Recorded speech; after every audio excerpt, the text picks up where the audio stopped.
As millions of Americans take refuge at home during the coronavirus crisis, hundreds of thousands of homeless people are struggling. They're at greater risk of contracting the virus because of being exposed to the elements. Now, the very charities and public facilities the homeless depend on are struggling to stay open. Barbara Plett-Usher reports from the nation's capital. This is the largest shelter in Washington, D.C., and I'm here because I'm asking the question, we're told to stay home if we feel sick, but what happens if you don't have a home? There are a lot of people on the street in D.C., and they have to work hard to stay clean at the best of times, trying to find places to wash.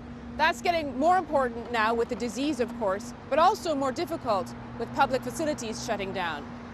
We're a tent community. A tent community. Leon Soroka has been living rough downtown for nearly 2 years. You able to get soap and water to wash your hands? Yeah, I mean, I just did the other day. I use that restroom down there by the Vietnam Wall often and the Lincoln Memorial.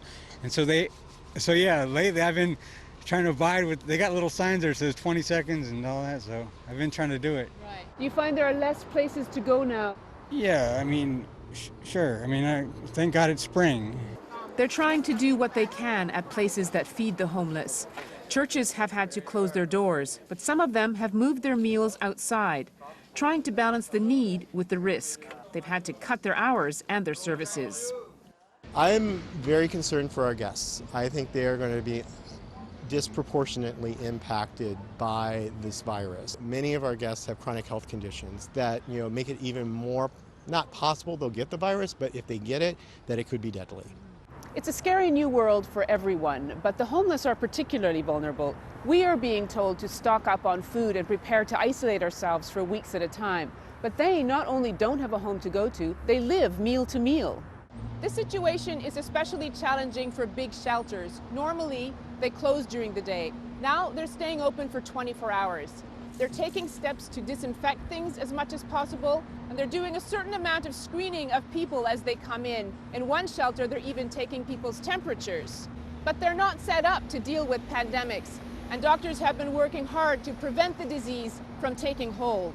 So most of the shelters here are dorm-style shelters where you could have as many as 50 bunk beds in a room. From the very beginning, we've been stressing the importance of infection control and trying to prevent any kind of spread between folks. I think there are efforts being made to space beds further apart, having people sleep head to toe.